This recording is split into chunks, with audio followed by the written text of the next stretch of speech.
tierra pasaron y el mar ya no existía más. Este pasaje es clave en nuestra escatología. Es importante entender. El propósito de Dios no es que escapemos de la creación material. ¿Se dan cuenta que hay una perspectiva de que tenemos que dejar el mundo, ¿no?, y ir para Cristo? De hecho, una corriente cristiana evangélica, ¿no?, que se corrió en el siglo XIX, fue dejar la vida cotidiana y venir a la iglesia, ¿no? Y en ese lapso, en ese contexto, hermanos, los padres de familia se olvidaron de educar a sus hijos y dijeron, no, que la iglesia los críe. Se olvidaron de sus responsabilidades como padres, como madres, y no vamos a trabajar en el ministerio. Vamos a trabajar en la iglesia. Entonces, el principio fundamental de todo cristiano, ¿cuál era? Cuando, por aplicación en Deuteronomio, cuando se les recuerda la nueva ley a los que ya iban a entrar a la tierra prometida, ¿qué les dice? Y esto recordarás a tus hijos cuando estés en el campo, cuando estés en la cama, cuando estés en el trabajo, y les dirás y les explicarás la ley, ¿verdad? Pero nosotros, ¿qué hicimos? ¿Qué hicieron los antepasados? Lo opuesto. Dejaron su responsabilidad y hoy tenemos una situación así, ¿verdad? Una sociedad como está, ¿verdad? Pero no. Pero el Señor no nos deja en ese estado de, bueno, ¿qué haremos? No sabemos qué hacer. Y ahí quedamos y listo, bueno, que el Señor nos salve como pueda. No, no, hermanos. Sino que aquí el Señor nos llama a una transformación radical. Así que debemos saber de que Dios no va a abandonar su obra original. ¿Qué va a hacer Él? La va a redimir y la va a llevar a la perfección. Todo lo que vemos no lo va a destruir, lo va a transformar, ¿no? Entonces no tenemos por qué temer, no tenemos por qué tener miedo. ¿De qué va a pasar? No, al contrario. Ahora, tenemos que entender que la tierra nueva será real y tangible. No es que vamos a estar saltando de nube en nube, como dijo mi hermano, saltando de nube en nube tocando un arpa. No es así. Sino que no será un lugar de almas flotantes, sino será un mundo renovado sin las marcas del pecado. ¿Te das cuenta? Las deudas que nos agobian ya no van a estar, ¿no? El esposo que es desordenado y que hacemos renegar a las esposas, eso ya no va a pasar, ¿no? La mascotita que se orina en tu ropa que está sucia, tampoco ya no va a pasar eso tampoco. ¿Se dan cuenta? Todo lo que el Señor va a llamar a redención, ¿no? Todo eso que nos molesta y nos carga, ya no va a estar con esa carga del pecado, la enfermedad va a desaparecer, ¿no? Si has tenido un familiar, por ejemplo, que ha fallecido con cáncer, y he visto a amigos que como sus padres han fallecido, es doloroso para el que padece de esta enfermedad, ¿no? Y se van a la eternidad con dolor. Y la familia se queda y se preguntan, ¿y esto permite Dios que así suframos? ¿Se dan cuenta? Entonces, esa carga de pecado, eso el Señor las va a redimir. Así que las Escrituras nos describen que en estas calles, porque en Apocalipsis 21, 24, en el 22, 1 y 2, nos habla de que hay calles, hay árboles, hay ríos y hay naciones, ¿verdad? Y esto está indicando que esa continuidad será transformada en gloria. Esa carga que nosotros a veces no podemos comprender, eso que cuando ves un foco y se está apagado, ¿no? Y está cerca tuyo, y ese resplandor te ilumina, te ciega de cierto modo, ¿no? Y a veces no podemos comprender, pero después nos permite ver lo que realmente es. Y eso es lo que es el cielo nuevo y la tierra nueva. Es el Edén que Adán y Eva perdieron, ¿no? Ese Edén que se perdió y que lamentablemente fue traído a destrucción constantemente, ya no va a pasar y será restaurado y será glorificado. ¿Y cuál será lo principal ahí? Que la presencia de Dios es el centro. Dice, ya no hay sol, ya no va a haber sol. ¿Por qué? Porque el mismo Dios, ¿no? El Dios eterno, el Dios de gloria, iluminará.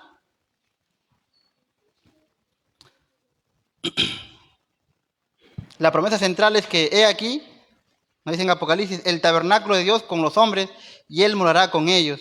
Y ellos serán su pueblo, y Dios mismo estará con ellos como su Dios. Así que lo que antes se experimentaba por mediación, ¿no?, será ahora una realidad inmediata y visible. Así como cuando hacemos algo y obtenemos una gratificación por eso, ¿no? Ya viene diciembre y los que trabajamos en el sector formal vamos a recibir gratificación, ¿verdad? Y algunos ya capaz ya ni lo tienen porque ya simplemente va a servir para pagar deudas. Pero igual es un salvavidas para algunos. Esa misma dicha que nosotros sentimos, hermanos, vamos a sentir de manera tangible cuando veamos todo transformado, todo realizado. Ahora, ¿qué viene más? El fin del sufrimiento y la muerte. En este estado glorioso, el dolor, las lágrimas y la muerte serán eliminados para siempre.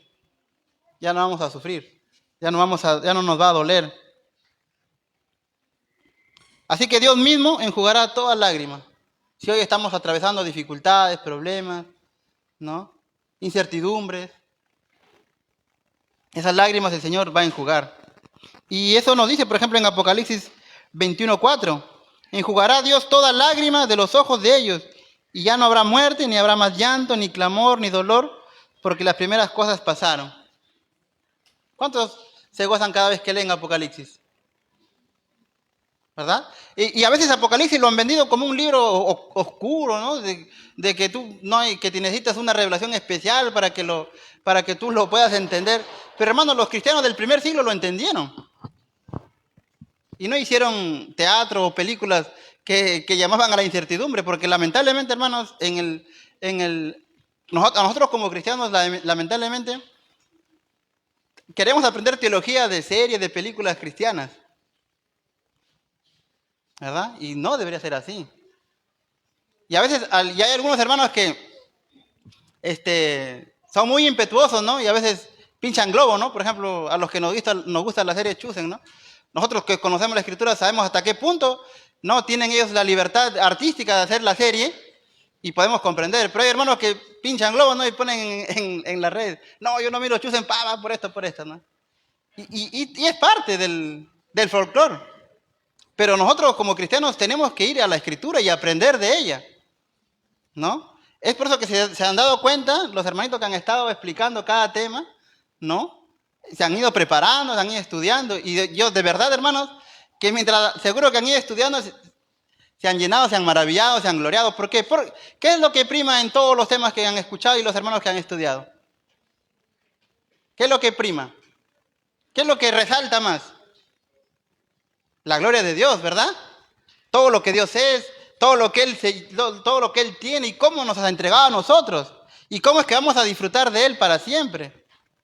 No depende de nosotros, ¿no?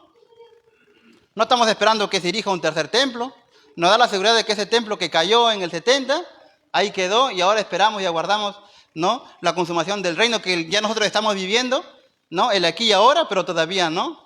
Es por eso que nosotros de Gracia Urbana entendemos de que al salir de la comunión de la iglesia, al irnos a nuestros lugares, estamos viviendo el Evangelio. No es un traje que nos ponemos aquí y al salir por la puerta nos sacamos, ¿no? Como traje de astronauta y vivimos nuestra vida como queremos, no.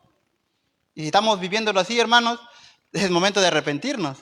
Y eso es lo que prima en la escatología. No es para simplemente explicar y explicarnos lo que nosotros creemos o pensamos, ¿no? A un hermano hoy día lo entrevistaban y le preguntaron, define con una sola palabra lo que es la reforma. Pónganse a pensar ustedes, si es que saben de la reforma y piensen en sus cabezas y digan, ¿con qué palabra definirían la reforma? Cuando yo estaba escuchando la entrevista, yo lo primero que pensé, y él también respondió igual, fue en una Biblia abierta, ¿no? Y el Espíritu Santo iluminando para que podamos entender. Y ese es, hermano, la responsabilidad del cristiano. Es ir y encontrar en ella todo lo que el Señor nos dice que vamos a tener. Así que la meta final de la salvación es la participación gloriosa en una creación restaurada con cuerpos resucitados, glorificados, viviendo en comunión plena, gozosa con Dios. ¿Amén? ¿Se gozan en eso o no?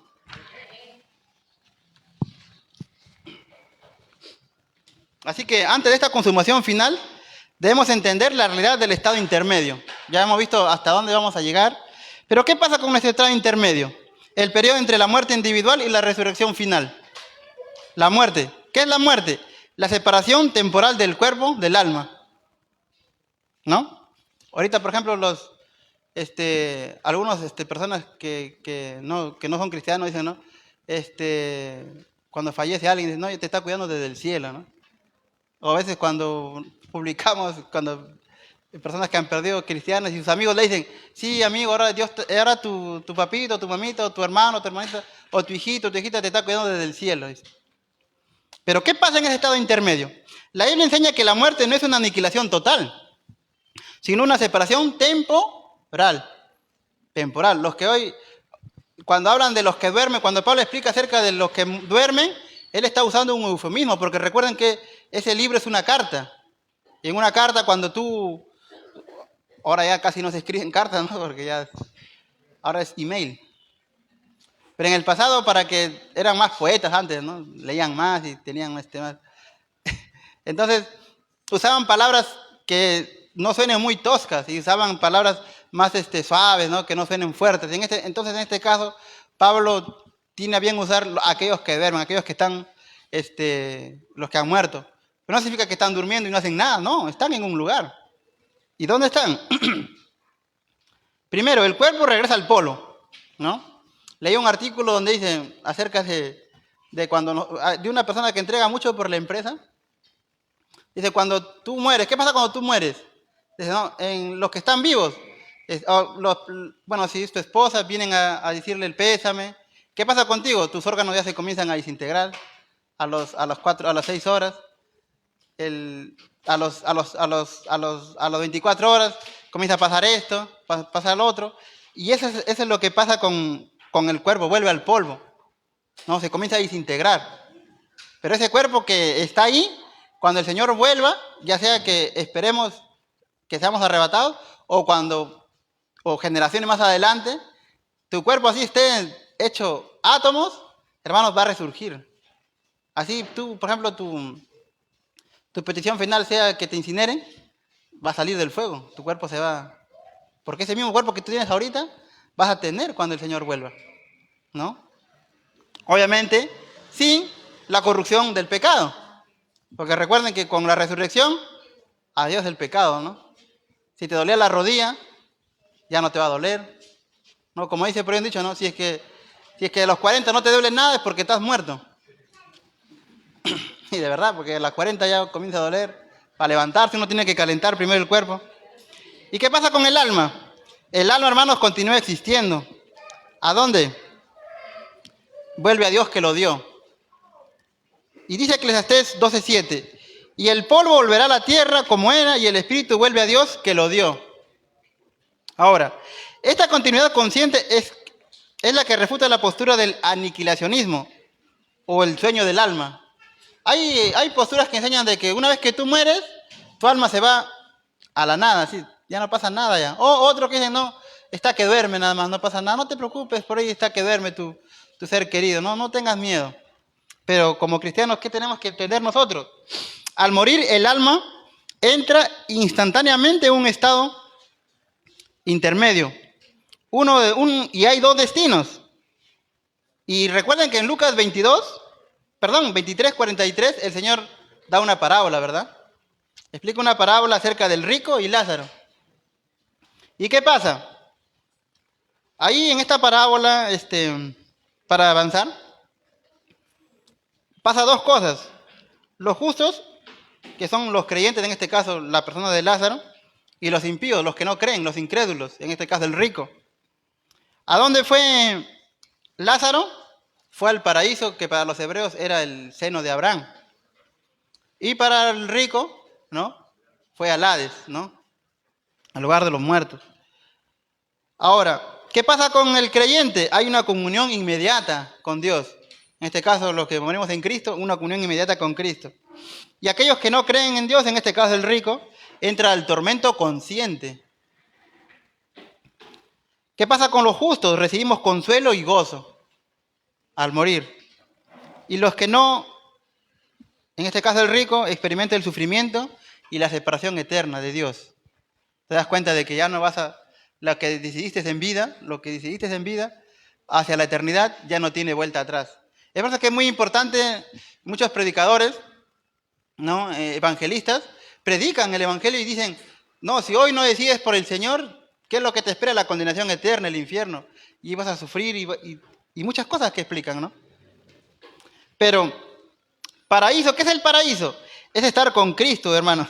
Es Cristo el paraíso. De donde Él esté es el paraíso. ¿Me das cuenta? Si uno, ahora yo saliendo de aquí no, Dios no lo quiera, y pasamos un accidente, y yo fallezca, estaré con el Señor. Y tengo esa certeza de que va a suceder. Porque Jesús prometió y lo dijo al ladrón cuando estaba en la cruz, arrepentido, ¿no? Y no dijo, bueno, de aquí te veré después. No, Él dice, hoy mismo estarás conmigo en el paraíso. Y de ahí parte nuestra certeza de saber de que si hoy partimos con el Señor, estaremos con Él, disfrutando de Él y aguardando hasta que se consume, ¿no?, lo que Él ya ha escrito en su palabra. El apóstol Pablo también confirma, él dice, ¿no?, estar ausente de cuerpo y presente del Señor, en 2 Corintios. Para el creyente, morir es ganancia, pues entra a una comunión más íntima con el Salvador. ¿Por qué este pasaje cobra sentido cuando, por ejemplo, estemos en persecución? Ahorita nosotros lo podemos leer y decimos, no, bueno, sí, estar presente, pero uno quisiera estar más acá, ¿no? Pero imagínense, hermanos, ahorita la iglesia en Nigeria, en China, en Medio Oriente, siendo perseguidos, asesinados, violados, vejados. Imagínense ese contexto en el cual ellos están. Ellos entienden la realidad de este pasaje. Y eso es lo que nos falta a nosotros tener en realidad, de que a veces vivimos como si lo material dependiera y no lo eterno.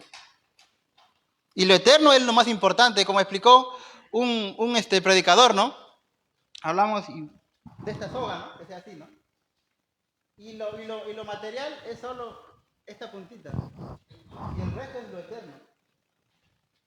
Y a veces nos centramos más en el centímetro que es de la cuerda que lo que el resto de la cuerda es. Ahora, ¿qué es el Hades? El Hades, el lugar de los muertos, es el tormento consciente. Jesús ilustra esta realidad en la historia de Rico y Lázaro. Y en el 23, ¿no?, de Lucas 16, dice, ¿no? Y en el Hades alzó sus ojos estando en tormentos. El rico estaba consciente, sufriendo y con memoria. Este es el estado de una condenación real, presente, aunque provisional, hasta el juicio final. Vemos que en el juicio final todos compareceremos ante el trono de Dios, ¿verdad? Y los que estemos en Cristo vamos a ser absueltos. Y los verdaderos elegidos, ¿no?, hoy mismo, al tener la salvación, ¿no?, tenemos el acta de los decretos que ha sido anulada, ¿no?, un pago cash, o como decía en griego, tetelestais, consumado es, pago cash, no debemos nada. O sea, si te dicen, no, tienes que hacer esto para que puedas ver al Señor, nada, al Señor, no debemos nada. O sea, es un sello de cual prescribió todo, ¿no? Y lo que hemos debido sabemos que es prescribir deuda, ¿no? Así que el Hades no es el infierno final. Eso es lo que debemos recordar. ¿Es el Hades el infierno final? No. Debemos recordar que no. Es crucial distinguir que el Hades es el estado intermedio temporal de castigo, una prisión provisional. Es como la carceleta del Poder Judicial. Sabes que vas a ser condenado, pero ahí estás, ¿no? Estás aguardando tu momento de tu juicio. Tengo un familiar que padeció por eso y en ese lugar se arrepintió, pidió perdón y todo. Salió de ahí, siguió en lo mismo. Y eso es lo que dijo el rico, ¿no? Señor, manda a alguien que les diga a mis hermanos qué va a pasar. Y la Escritura nos dice que hubo un tal Lázaro que resucitó entre los muertos, y igual lo mataron, ¿no? Buscaban matarlo y mataron al Señor. Entonces, vemos de que si a veces por despertar nuestro interés nos dicen, no, mira, estuvo 3 días muerto en el infierno y vio esto, vengan para que...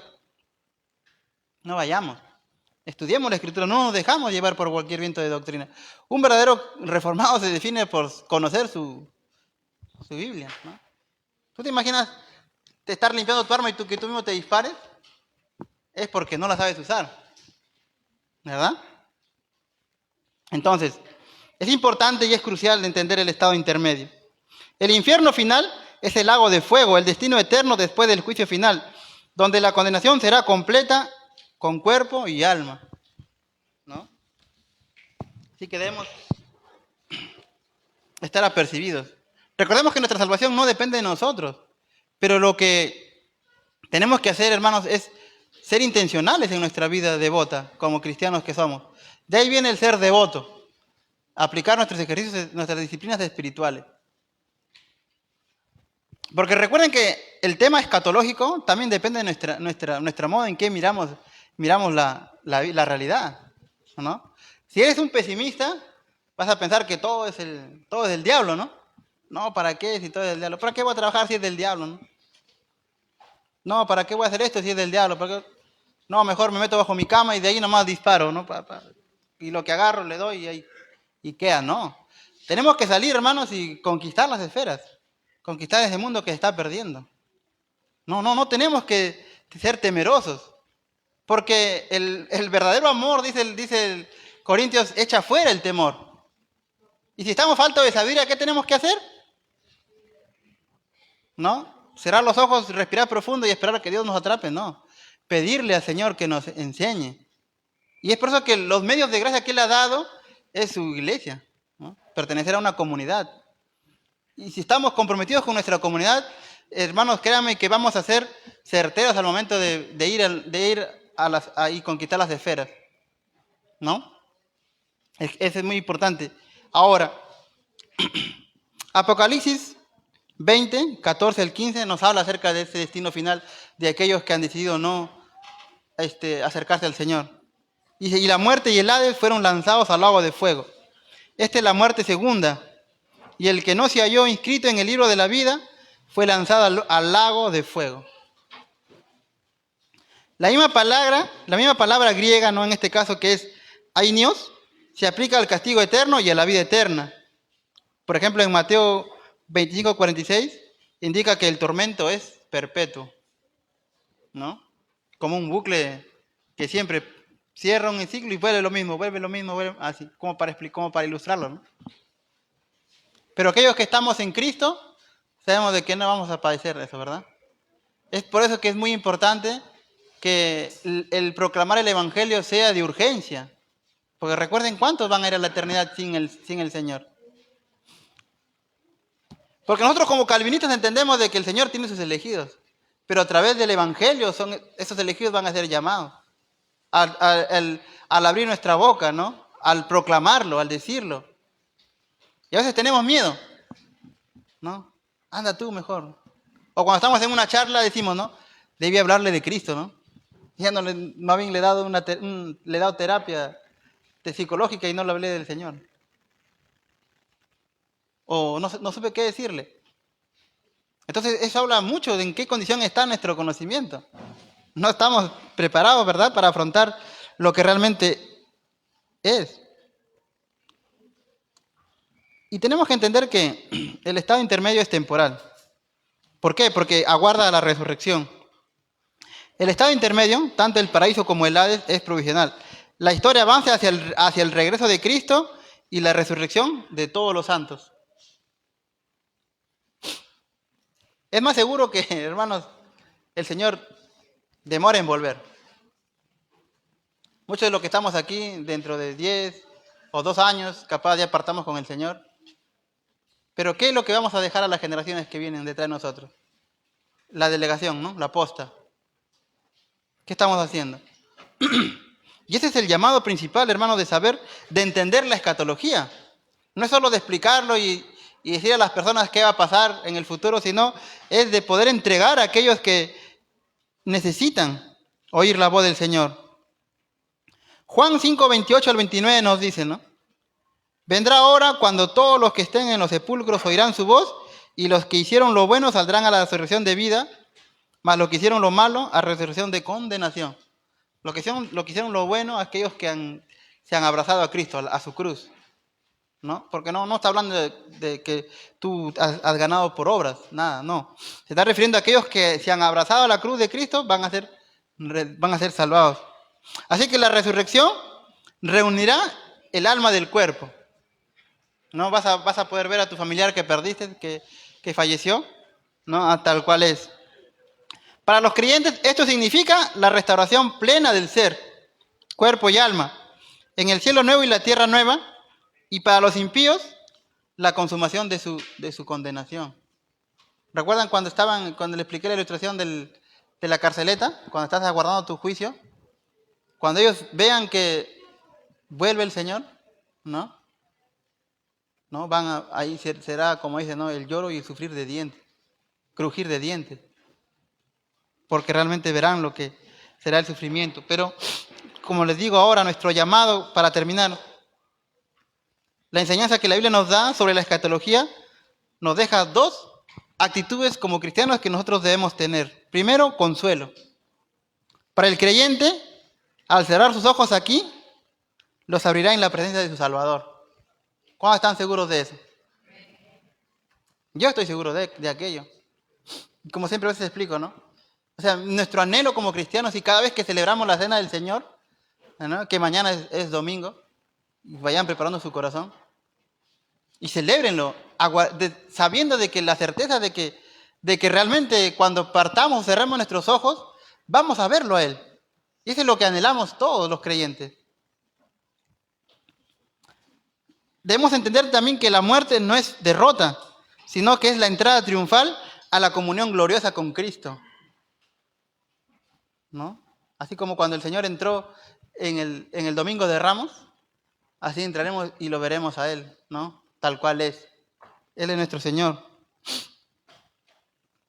Ahora, dos actitudes. Otra es sobriedad. La realidad del Hades y del infierno final recuerda la urgencia del arrepentimiento y la fe en Cristo, ¿no? Lo que le decía al principio. El estado del alma al morir es irrevocable, así que hermanos, no hay segunda oportunidad. Así que, ¿cuál es la meta de nuestra fe? No es solo la bendición de la presencia de Cristo después de la muerte, sino la vida eterna y abundante en la comunión eterna con Dios, en una creación completa y renovada. ¿Cuántos están seguros de eso? Entonces digan un amén fuerte. Amén. Así que hermanos, este es lo que me tocó exponer acerca del cielo nuevo y la tierra nueva, y de verdad es un gozo saber de que es verdad. No es un cuento, sino que hayamos certeza en lo que el Señor nos va a entregar y nos ha dado. Y tenemos ese precioso regalo que es su evangelio, así que no nos quedemos callados, vayamos y anunciemos y prediquemos el evangelio de manera indiscriminada. Como una vez le preguntaron a Calvino, ¿cómo sabes tú quiénes son los elegidos? Y él dice, yo no he sido llamado a levantar las faldas y ver quién tiene el sello. Yo simplemente he sido llamado a predicar el evangelio. Y el Espíritu Santo es el que llama. Así que para terminar vamos a orar y viene la siguiente plenaria. Ahí nada más sentaditos. Señor, te damos gracias en esta noche. Gracias por la certidumbre que nos das de saber de que, Dios amado, aguardamos en ti mientras trabajamos arduamente en este reino que nos has entregado, Señor. Que seamos diligentes, no negligentes en lo que somos llamados a hacer, a proclamar tu evangelio. Tú nos diste, Señor amado, la autoridad porque tú lo tienes. Estamos sentados, al estar tú sentado en la diestra con tu Padre, nos permite disfrutar de todas las bendiciones espirituales. Así que, Señor, en tu Espíritu Santo, ayúdanos y guárdanos cada día. Sabemos de que la puerta del Hades no prevalecerá contra tu iglesia. Y sabemos que ha sido así porque ya 2000 años desde que tu iglesia fue revelada, Señor amado, muchos intentaron destruirla, pero yacen en sus tumbas y llenos aquí, Señor. Así que ayúdanos y esperamos un día poder volver a verte y disfrutar en la tierra nueva y el cielo nuevo. Gracias, Señor, en tu nombre oramos. Amén.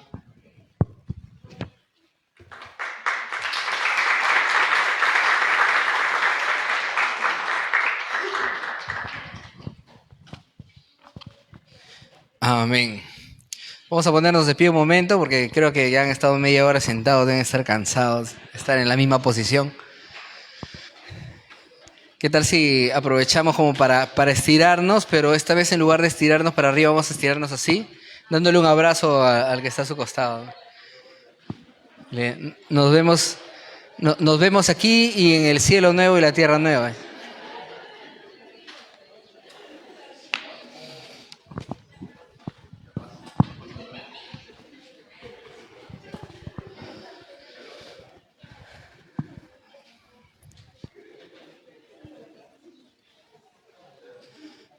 Ahora sí, tomamos otra vez nuestros asientos. Vamos a continuar con la segunda plenaria. Estamos un poco retrasados con el tiempo, así que vamos a tratar de recuperar un poquito. Les prometo que intentaré no demorar más de media hora.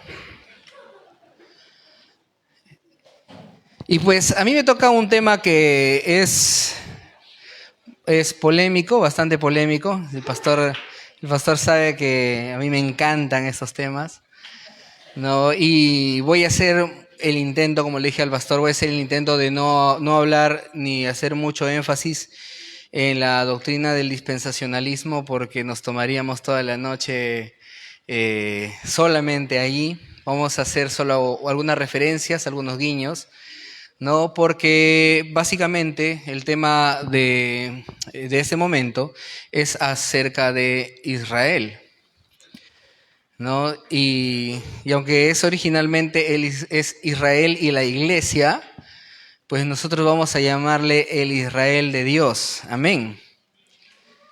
Ya de plano se imaginarán por qué le vamos a llamar el Israel de Dios. Y es porque partimos de una premisa: la iglesia es el Israel de Dios. Amén. Bien, Romanos capítulo 9, verso 6 dice: porque no todos los que descienden de Israel son israelitas. El apóstol Pablo se encarga, no solamente en la carta a los romanos, sino también en la carta a los efesios, en la carta a los gálatas, de luchar constantemente contra los judíos que se habían, entre comillas, convertido al cristianismo, pero con la sola intención de hacer que los creyentes se vuelvan otra vez al judaísmo.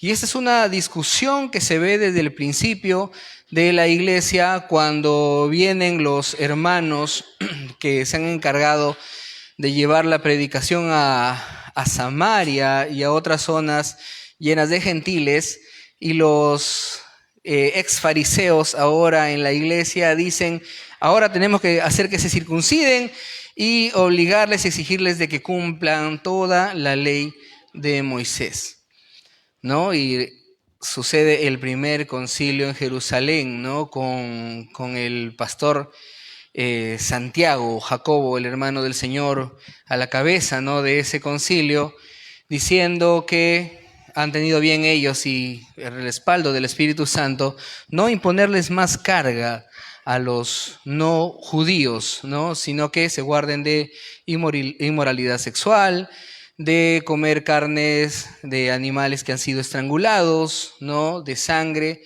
y pues que en todo lo demás vivan en la libertad que el Señor les ha concedido. Amén.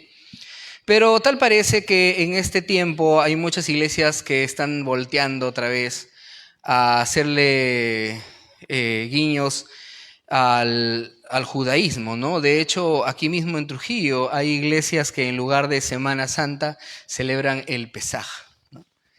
Y que el supuesto pastor, pseudo pastor, se pone hasta su kipá y comienza a hacer las celebraciones como si fuera judío, ¿no? Y que esto es precisamente contra lo que luchaba el apóstol Pablo. Y ustedes podrían decir: pero esto qué grave o qué gravedad tiene dentro del cristianismo, ¿no? O por qué debería importarnos tener una perspectiva correcta. Y porque, como lo hemos dicho siempre aquí en Gracia Urbana, cuando tienes una perspectiva escatológica correcta, tienes un estilo de vida correcto, ¿no? Porque si piensas que todo se va a echar a perder y que la maldad va a ganar al final, ¿no?, y que el Señor va a venir solamente a rescatarte a la última hora, entonces tú deseas que todo sea peor, ¿no? Porque mientras peor se vea el escenario, más pronto va a venir el Señor, ¿no? Es lo que algunos creen. Ahora, si tienes una perspectiva correcta, lo que vas a decir, como enseñara algún pastor preterista, es que nosotros tenemos el tiempo a nuestro favor. David Chilton, ya lo estaba olvidando por un momento, ¿no? Nosotros tenemos el tiempo a nuestro favor. Y todas las cosas nosotros debemos buscar que sean conquistadas por el reino del Señor. Amén. Así que tener una perspectiva correcta de quién es Israel en este tiempo nos va a ayudar a poder buscar la conquista de todas las esferas de este mundo para Cristo. Amén. Amén. No los escucho muy convencidos. Amén. Primero, empecemos con el Antiguo Testamento. ¿De dónde se origina ese término Israel? ¿Alguien recuerda? Voluntario que diga la primera vez que es mencionado el término Israel en el Antiguo Testamento. Voluntario por ahí. ¿Nadie? ¿Quién se anima? ¿Cómo? Jacob. ¿Qué pasó con Jacob?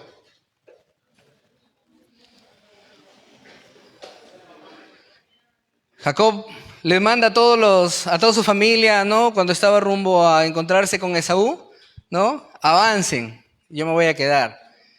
Y cuando se queda en un lugar llamado Peniel, él comienza a luchar contra un ángel, ¿no?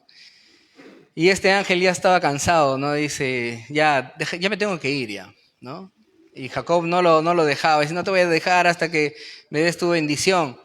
Ya, toma mi bendición, ¿no? Le suelta el tendón del muslo y lo deja cojo, ¿no? Ahí estaba la bendición. Como dirían algunos pastores carismáticos, le enseñó a caminar diferente. Pero la bendición iba más allá de eso, ¿no? Le dice, ¿cuál es tu nombre? Jacob. ¿Recuerdan qué significaba Jacob, no? Suplantador.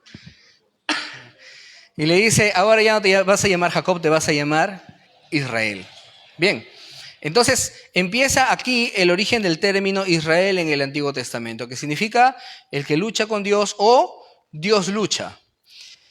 Y desde ahí se acuña el término Israel al pueblo que sale de Jacob, ¿no? Recuerden que salen 12 tribus, ¿no? Según el nombre de cada uno de los hijos varones de Jacob, los cuales son trasladados a Egipto, ¿no? En unas épocas de hambruna, en los años de José, y luego de ser esclavizados por 430 años, vuelven con la guía de Moisés hasta estar al frente de las tierras de Canaán, ¿no? Moisés muere y ellos ingresan con Josué.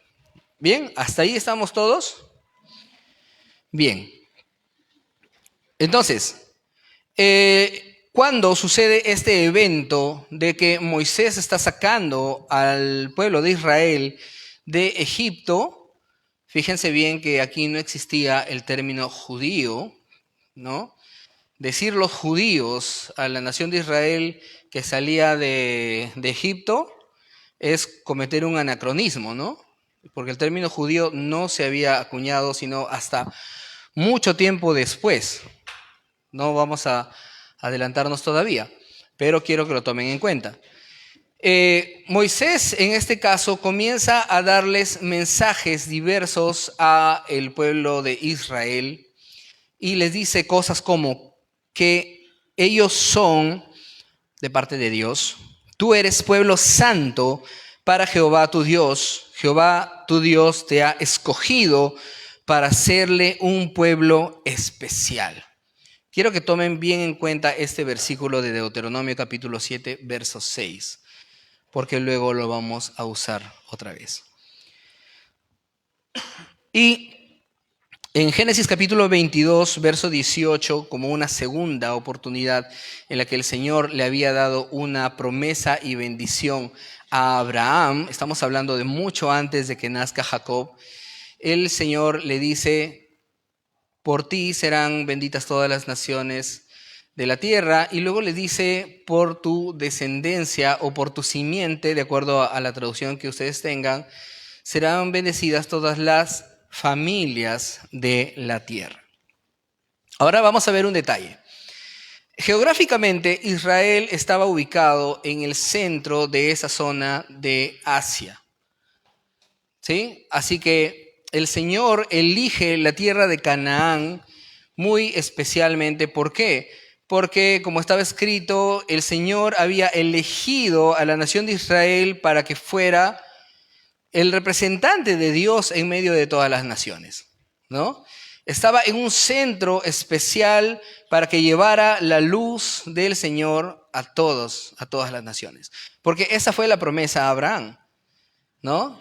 Todas las naciones serán benditas por él y todas las familias de la tierra. Sin embargo, cuando Israel comienza ya a crecer y a estructurarse más como una nación, ¿no? Lejos de cumplir la voluntad de Dios, más bien comienza constantemente a venderse a los ídolos paganos, ¿no? Ustedes van a poder ver el libro de los jueces una vez muerto Josué, cómo es que hay un ciclo constante, ¿no? Una generación que adora al Señor, luego esa generación muere, la siguiente generación comienza a rendirse a los ídolos, comienza el Señor un juicio contra ellos, son perseguidos y ocupados por otros pueblos, ¿no? Luego claman por misericordia del Señor y el Señor envía ¿qué envía? ¿Un profeta? Un juez, por eso se llama jueces, ¿no? El Señor lo libera, luego un tiempo están igual adorando al Señor y se vuelve a repetir todo el ciclo. De hecho, en Jueces constantemente se cita una frase donde dice que cada uno hacía lo que bien le parecía, ¿no? Porque en ese tiempo no había rey. Entonces, la intención, ¿no? O el mandato para el pueblo de Israel era que se extienda hacia las demás naciones, ¿no? Que puedan llevar la gloria de Dios a las demás naciones. Pero cuando empiezan a establecerse, ellos más bien se encierran, ¿no? Y bloquean esa misión, considerándose ellos como los únicos dignos del Señor. Más adelante, cuando la nación de Israel se divide en dos, ¿no? Después de que muere Salomón, el hijo de David, ¿no? Y sube al trono su nieto Roboam, ¿no? La nación se divide en dos y el norte se queda como Samaria y el sur se queda como ¿cómo qué? ¿Se acuerdan cómo se llama la nación del sur? Judá. Amén. Y las profecías de Daniel sobre el rey del norte y el rey del sur nada tienen que ver con Samaria y Judá, para los que tengan alguna duda. No sé si por ahí alguien les ha tocado acerca de esas profecías de Daniel.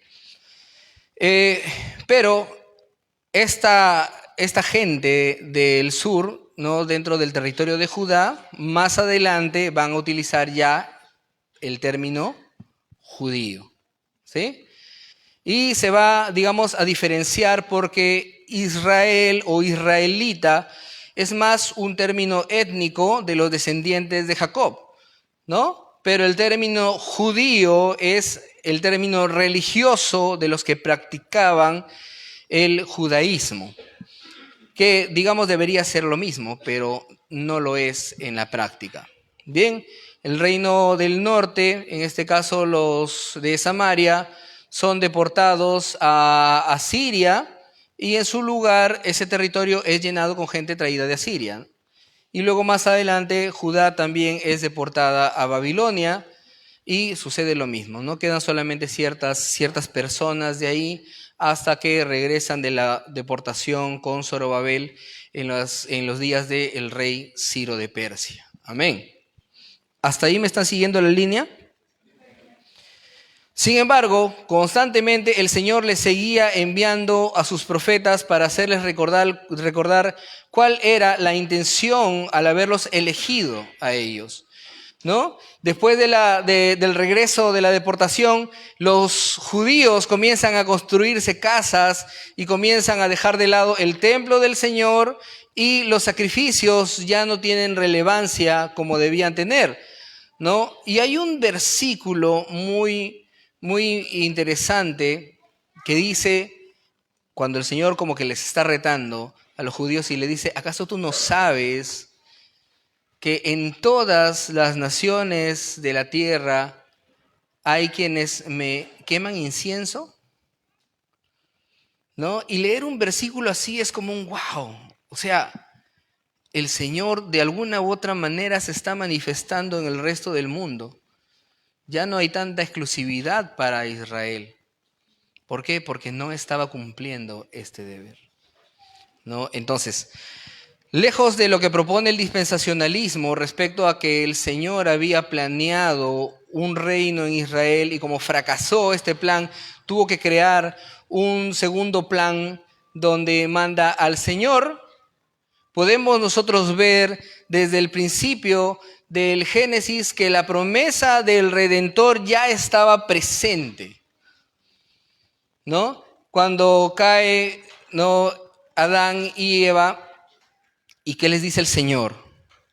Les dice: pondré enemistad entre ti y la mujer, y entre tu simiente y la simiente suya.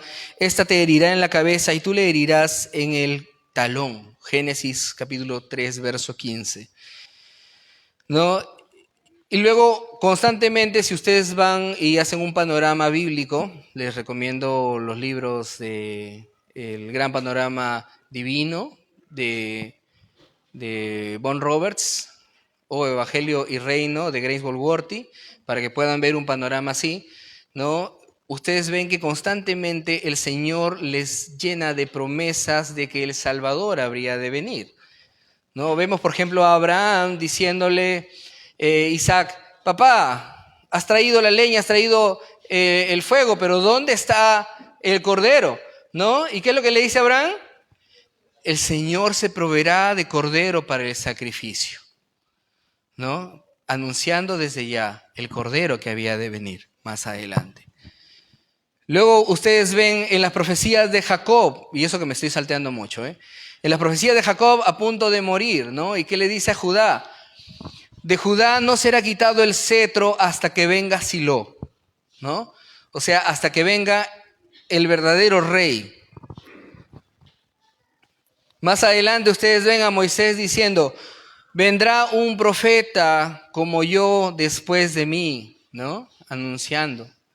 Luego ven a David cuando Natán le dice, el Señor dice que Él te va a construir casa y un descendiente tuyo se sentará en el trono para siempre. Y ese no fue Salomón, ¿no? Y constantemente comienzan a haber promesas desde el Antiguo Testamento y cada una de ellas se cumple en la persona de Cristo. Entender cuál es el verdadero concepto y razón de ser del Israel de Dios nos lleva a ver que el pueblo de Israel no es el centro de la Biblia, ¿no? Porque la teología dispensacional te enseña que desde que empezó la iglesia se ha hecho un paréntesis en el plan redentor de Dios que es entre Él e Israel, y eso es completamente falso. Porque el plan redentor del Señor está desde el principio de la eternidad hasta el final y todo se cumple en Cristo. Amén. Vamos a ver, por ejemplo, Oseas capítulo 11, verso del 1 al 3. ¿Quién me ayuda?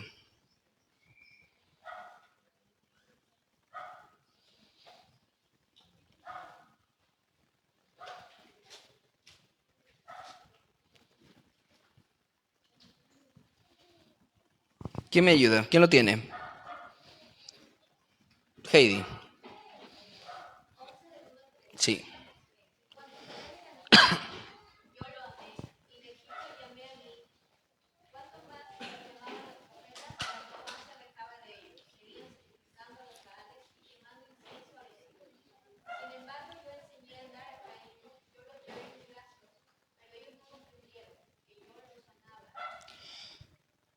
Amén.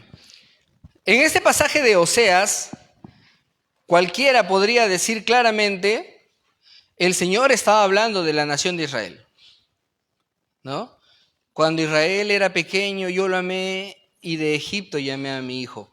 wow, esta es una declaración profunda de cómo el Señor sacó de la esclavitud de Egipto, ¿no? Por medio de Moisés, haciendo todos esos prodigios y milagros. Pero luego aparece en Mateo y dice, cuando Jesús tuvo que huir, ¿no? Sus padres, porque él era bebé todavía, ¿no?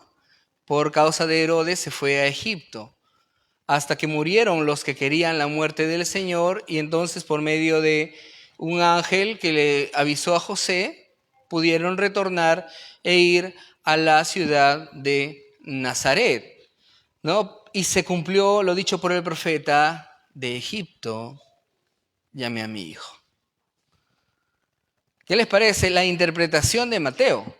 No es algo que estemos nosotros inventando, sino que Mateo interpreta el pasaje de Oseas no como el Israel que salió de Egipto por medio de Moisés, sino como Cristo, el Israel de Dios, saliendo de Egipto para traer la salvación. Miren, que no es un pueblo siendo salvado por Dios, sino es el Salvador viniendo al pueblo a salvarlo.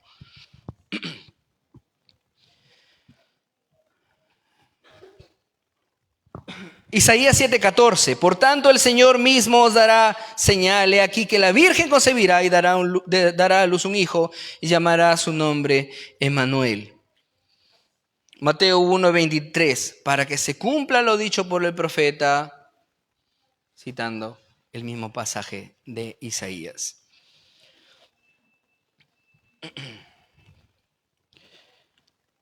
Gálatas capítulo 3, versos 15-17.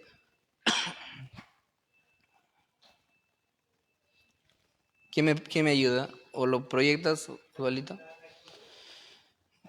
Gálatas 3, 15-17.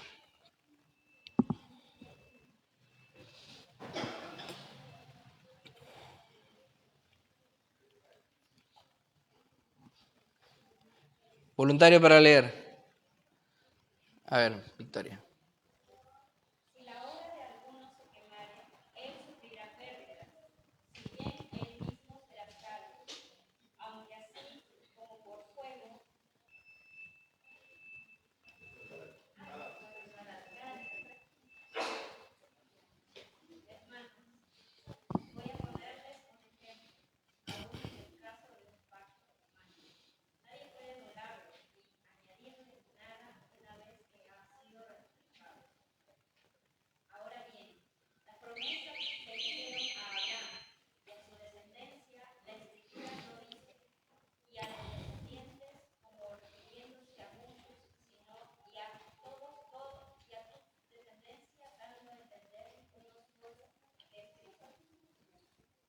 Amén. Citando Génesis capítulo 22, verso 18, que yo lo había mencionado hace un rato, ¿no? Donde el Señor le dice, a través de tu descendencia o a través de tu simiente serán benditas todas las familias de la tierra. Y ahora Pablo toma esto y dice, un judío común diría que está hablando del pueblo de Israel, ¿no? Es la descendencia de Abraham. De hecho, un musulmán también podría decir que se refiere a su primogénito Ismael, ¿no? Pero Pablo hace una fuerte referencia y dice a tu descendencia o a tu simiente, no en plural, refiriéndose a uno solo, esto es a Cristo. Amén. Entonces, vemos que muchas, por no decir todas, las profecías del Antiguo Testamento que hablaban acerca de una relación especial entre Dios y este término Israel, se cumplen en Cristo y no en la nación de Israel. Es Cristo el que viene a cumplir con todas las promesas del Señor. Amén. Ahora fíjense que nosotros, como dice Colosenses, ¿no? En el Señor habita corporalmente toda la plenitud de la deidad. Amén. Ahora, Él es la cabeza. ¿De qué? Del cuerpo que es la iglesia. Entonces, cuando nosotros decimos y enseñamos que la iglesia es el Israel de Dios, no estamos enseñando, como erróneamente se nos acusa por parte de los dispensacionalistas, de que nosotros enseñamos una teología del reemplazo, donde Israel ya fue dejado de lado y ahora el trato es con la iglesia de esa forma. Y no es así. Sino que el verdadero Israel de Dios desde siempre ha sido Cristo, y nosotros como iglesia, cuerpo de Cristo, estamos en Él y por lo tanto somos el Israel de Dios. Amén. No existen dos plantas de donde el Señor tiene dos pueblos por separado, sino que Pablo, ¿qué es lo que dice? El olivo, ¿quién es el olivo? ¿Quién creen ustedes que es el olivo? Israel, dice, ¿no? Es Cristo. ¿Y qué era Israel étnico? Eran ramas de ese olivo, ¿no? Que fueron desgajadas por su incredulidad, y en cambio nosotros, por la fe en Cristo, somos injertados, porque nosotros, dice, éramos parte de un olivo silvestre, ¿no? Y hemos sido por su gracia injertados en el buen olivo, ¿no? Nosotros hemos sido injertados en el Israel de Dios que es Cristo. Primera carta de Pedro, capítulo 2, verso 9, que dice: mas vosotros sois linaje escogido, real sacerdocio, nación santa, pueblo adquirido por Dios. ¿Le suena similar a lo que habíamos leído hace un rato en Deuteronomio capítulo 7, verso 6? Porque tú eres pueblo santo para Jehová tu Dios. Jehová tu Dios te ha escogido para hacerle un pueblo especial. Ahora, esas mismas declaraciones, ¿no?, que antes habían sido dadas al pueblo de Israel, se está transmitiendo a la iglesia. Amén. Colosenses 1:21. A vosotros también, que eras extraños y enemigos en vuestra mente por las malas obras, ahora os ha reconciliado con Dios. Gálatas 3:26. Porque en Cristo Jesús todos vosotros sois hijos de Dios por la fe. Nosotros, como gentiles que somos, a no ser que alguien diga que es judío, no hay ningún judío, ¿no? Nosotros como gentiles, por naturaleza, éramos parte de la oposición a Dios. Éramos enemigos de Dios. Pero ahora, por su amor, su gracia y su misericordia, por medio de la fe en Jesucristo, somos parte del pueblo de Dios y por ende somos miembros del Israel de Dios. Es falso cualquier idea que indique que aquí en esta tierra el Señor tiene un pueblo que es Israel, que vive allá, ese país con la bandera, con la estrella de Renfán, ¿no?, que masacra a sus vecinos y que sirve como base militar. Son nuestros aliados, lamentablemente. Y que la iglesia queda relegada a solo ser un pueblo espiritual. Eso es falso. Eso es falso. ¿Por qué? Porque cuando el Señor resucita, dice: toda potestad me ha sido dada en el cielo y en la tierra. Y comisiona a sus discípulos, ¿no? Y le dice: en tanto que van, hagan discípulos a todas las naciones, bautizándolos en nombre del Padre, del Hijo y del Espíritu Santo, y enseñándoles a guardar todas estas cosas que les he mandado. Amén. El Señor nos ha comisionado para llenar la tierra, porque así está escrito, que la tierra será llena del conocimiento de la gloria de Dios como las aguas cubren el mar. Y eso lo tenemos que ver. Quizá de repente no nosotros, no esta generación, quizá la siguiente. No sabemos cuánto tiempo. Pero el Señor va a hacer crecer su reino en esta tierra porque nosotros vamos a reinar juntamente con Él. Amén. Porque el reino de los cielos es semejante a una semilla de mostaza, que es la más pequeña de las hortalizas, pero luego crece y se hace la más grande. Eso es lo que el Señor promete, ¿no? Un reino que empezó con uno. ¿Por qué con uno? ¿Alguien tiene idea de por qué es un reino que empezó con uno? Porque en cuanto a ese uno lo arrestaron, todos los demás salieron corriendo, ¿no? Cobardes, traidores como todos nosotros. Pero el Señor en su gracia, ¿qué le había dicho a Pedro? Pedro, Satanás los ha pedido para zarandearlos como a trigo, pero yo he pedido por ti para que tu fe no mengüe. Y cuando hayas terminado todo esto, ven y confirma a tus hermanos, ¿no? Luego vemos a Pedro y a Juan corriendo a la tumba cuando le han avisado de que Jesús había resucitado, y Juan llega más rápido pero se queda en la puerta. ¿Para qué? Para permitirle a Pedro que se confirme, ¿no?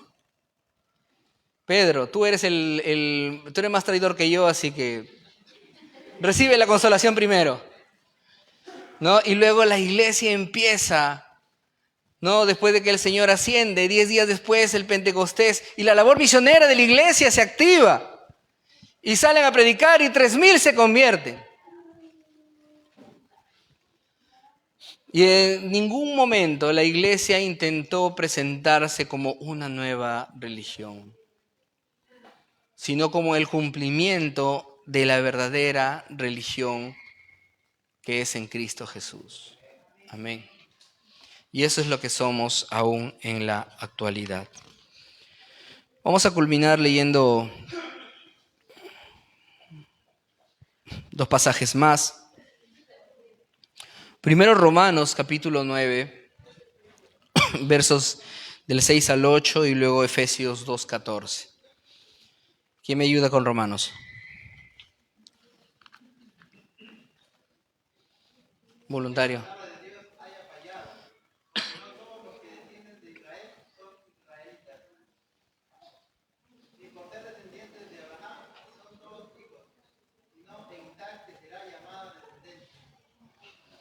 Amén. Para los que creen ahora que los israelitas se salvan solo por el hecho de ser israelitas, ¿no? Es falso, porque no todos los que son descendientes físicos de Abraham, aun si genéticamente lo fueran, ¿no? No por ese motivo se van a salvar. No son ellos hijos de la promesa, sino la iglesia. Efesios capítulo 2, verso 14.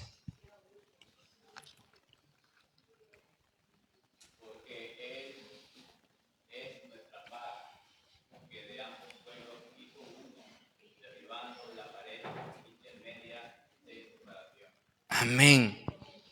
Cuando el Señor inicia su ministerio, le dice, recuerden este pasaje que es muy impactante, ¿no? Llega una mujer sirofenicia, o sea, no era judía. Señor, por favor, ayuda a mi hija, está muy atormentada. ¿Y qué le dice? No es correcto quitarle el pan a los hijos y dárselo a los perros. ¿Y qué le contesta la mujer? Es verdad, pero aún los perritos se alimentan de las migajas que caen de la mesa de sus amos. ¿No? Mujer, grande es tu fe. Ahora, ¿por qué es importante este versículo? Porque cuando inicia el ministerio de Jesucristo era enfocado únicamente a Israel, ¿no? Cuando manda a los discípulos de 2 en 2, le dice, no vayan a pueblos gentiles, vayan a las ovejas perdidas de Israel. Les dice bien claro, ¿no? Porque ellos, como dice los 144,000 sellados, ¿no? La primicia de los que han creído, ¿no? El mandato fue primero a los judíos. Ellos iban a recibir la primicia de la salvación. ¿La rechazaron? Ya. ahora sí, nuevamente repitiendo la gran comisión, ¿no? Ahora sí, ustedes me van a ser testigos en Jerusalén, en Judea, en Samaria y hasta lo último de la tierra. Ya no se limita únicamente a los judíos, porque esta salvación que el Señor ha traído para todo el mundo, ¿no? Porque de tal manera amó Dios al mundo que ha dado su Hijo unigénito para que todo aquel que en Él cree no se pierda, mas tenga vida eterna. Porque de los dos pueblos, judíos y gentiles, ha hecho uno, derribando el muro intermedio. Y es importante, hermanos, entender esto, porque todo aquel que enseñe que Israel es el pueblo físico de Dios y que la iglesia es el pueblo espiritual de Dios, está intentando reconstruir el muro que el Señor ha derribado. No me imagino a la gente desesperada de Alemania Oriental intentando reconstruir el muro de Berlín. Sería absurdo, ¿no? Mucho más absurdo es que los cristianos enseñen una separación entre la iglesia e Israel, porque la iglesia es Israel. Oremos. Señor, te damos gracias por tu misericordia, te damos gracias por el amor que nos das. Te damos gracias, Señor, porque nos has escogido. Aún desde antes de la fundación del mundo, Señor, tú nos has escogido para ser hechos santos delante de ti. Porque por tu gracia nosotros hemos sido llamados a ser parte de tu familia, Señor, de tu pueblo escogido, redimido, Señor, para tu adoración. Y todo esto porque a ti así te ha placido. No porque nosotros merezcamos algo, no porque nosotros te hayamos motivado, Señor, a cambiar de opinión respecto a tu pueblo, sino que tú lo habías decidido así desde el principio. Y nosotros no podemos sino solo agradecerte. Gracias te damos, Padre eterno, por todo el amor que nos das. En el nombre de Jesucristo. Amén.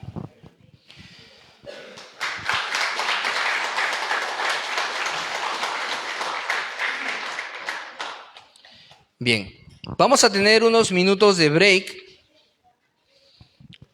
Allá en la mesa no hay unos bocaditos y un café caliente, ¿no? Así que están invitados a acercarse a la mesa, pero advertencia, a causa del aforo, por favor, 2 bocaditos por persona. Y luego regresan para continuar con la tercera y última plenaria de esta noche.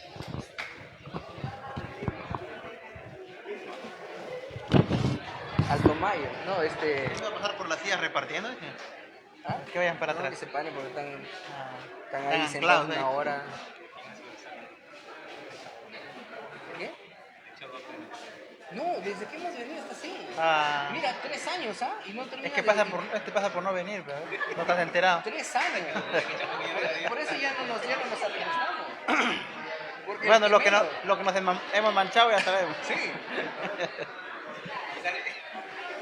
Sí sale. Con la grabada. No, es polvo nomás, así sale. Es ocre.